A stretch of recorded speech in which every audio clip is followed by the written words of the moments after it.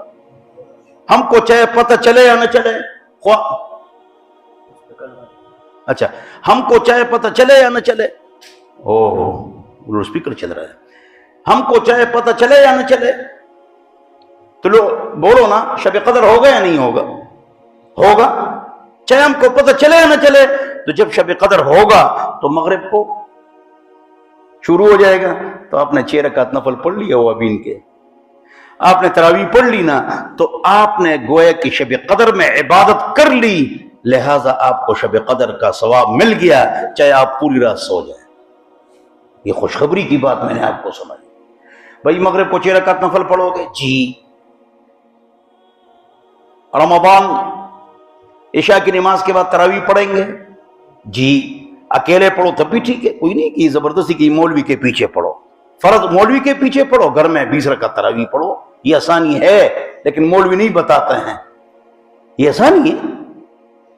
تراویح کی جماعت سنت الکفایہ ہے، لہذا اگر کچھ لوگ پڑھ رہے ہیں 2-3 صفیں، باقی گھر میں 4-4 رکعت پڑھ لیں تو یہ آسانی موجود ہے.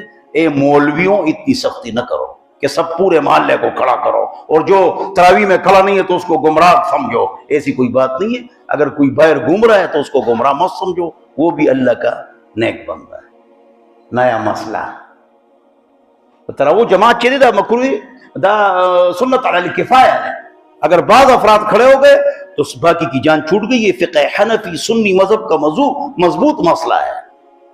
یہ کہتے ہیں میرے بیٹے نہیں آتے، یہ کہتے ہیں میرے بیٹے نہیں آتے، وہ کہتے ہیں میرے بھائی نہیں آتے، تو نہ آئے نا گھر میں پڑھے.